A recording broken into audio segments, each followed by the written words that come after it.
ప్రధాని నరేంద్ర మోడీ ప్రస్తుతానికి తన రష్యా పర్యటనను రద్దు చేసుకున్నట్టు బ్రేకింగ్ న్యూస్ అందుతోంది. మే 9వ తేదీన మాస్కోలోని రెడ్ స్క్వేర్ దగ్గర జరిగేటటువంటి గ్రేట్ పేట్రియాటిక్ వార్ 80వ వార్షికోత్సవంలో ఆయన పాల్గొనేందుకు ఆయన మాస్కో వెళ్లాల్సి ఉంది.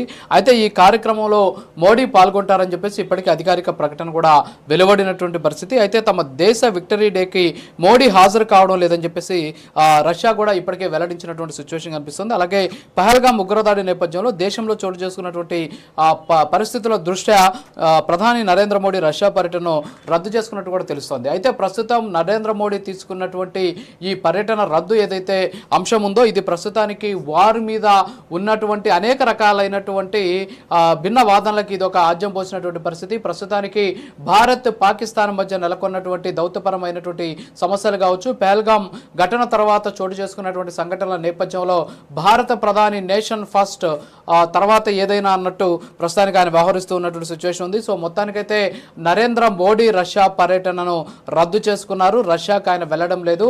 అయితే దీన్ని బట్టి చూస్తూ ఉంటే భారత్ పాకిస్తాన్ మధ్య ఏ యుద్ధం జరగబోతోంది అంటే కేవలం ఇది సైనిక చర్య ద్వారా జరిగేటటువంటి యుద్ధమా, లేకపోతే రెండు దేశాల సైనికులు చేసుకునేటటువంటి యుద్ధమా, లేకపోతే భారత్ చేసేటటువంటి సర్జికల్ స్ట్రైకా, లేకపోతే పాకిస్తాన్ని అష్టదిగ్బంధనం చేయబోతూ ఉన్నటువంటి భారతదేశ చర్యల ఏ రూపంలో పాకిస్తాన్ని భారత్ కట్టడి చేయబోతోంది అనే దాని మీద అయితే సర్వత్రా రకరకాలైనటువంటి వాదనలు కూడా వ్యక్తమవుతూ ఉన్నటువంటి పరిస్థితి కనిపిస్తోంది. ఇప్పటికే ఆ దేశానికి సంబంధించి ఆర్థికపరమైనటువంటి ఇబ్బందులు కలిగే విధంగా భారత్ అడుగులు వేస్తోంది. ఇందులో భాగంగానే IMFకి సంబంధించి లేఖ రాసింది. IMF వాళ్ళకి ఇచ్చేటటువంటి నిధులు ఇవ్వద్దు అని చెప్పేసి కోరినటువంటి పరిస్థితి. దీంతో పాటు వాటర్ని రద్దు చేసింది. మరోపక్క ఇప్పటికే రెండు దేశాలకి సంబంధించినటువంటి ఇతరులు ఎవరైతే జోక్యం చేసుకుంటారో వాళ్ళ విషయంలో కూడా చాలా కఠినంగా వ్యవహరిస్తూ ఉన్నటువంటి పరిస్థితి. దౌత్యపరమైనటువంటి దాదాపుగా కూడా అన్ని దారులు కూడా మూసేసినటువంటి సిచ్యువేషన్. వీటితో పాటు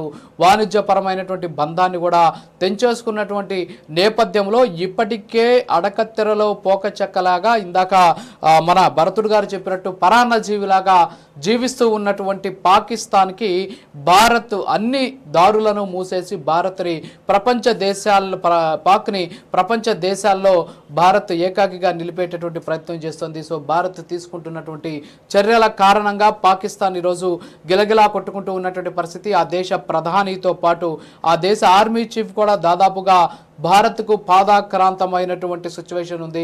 ఎట్టి పరిస్థితుల్లో యుద్ధం వద్దు, భారత్ చర్యలు చూస్తూ ఉంటే మా మీద యుద్ధానికి రాబోతోందేమో అనేటటువంటి భయం మాలో ఉంది అని చెప్పేసి ఇప్పటికే ఆ దేశ ప్రధాని ఐక్యరాజ్య సమితితో పాటు ఇతర దేశాలను కూడా కోరుతూ ఉన్నటువంటి సిచ్యువేషన్ కనిపిస్తుంది. సో ఓవరాల్గా చూస్తే ప్రధాని మోడీ రష్యా పర్యటనను రద్దు చేసుకున్నటువంటి సిచ్యువేషన్ అయితే ఉంది. సో మొత్తానికి ప్రధాని మోడీ రష్యా పర్యటన రద్దు మరి కాస్త ఇండియా పాకిస్తాన్ మధ్య కాస్త ఇంకా కూడా హీట్ని పెంచుతూ ఉన్నటువంటి పరిస్థితి. ఇప్పటికే భారత్ పాక్కి సంబంధించి సరిహద్దులో వేడి రాజుకుంటూ ఉంది. అంతేకాకుండా ఒక రకమైనటువంటి ఉద్రేక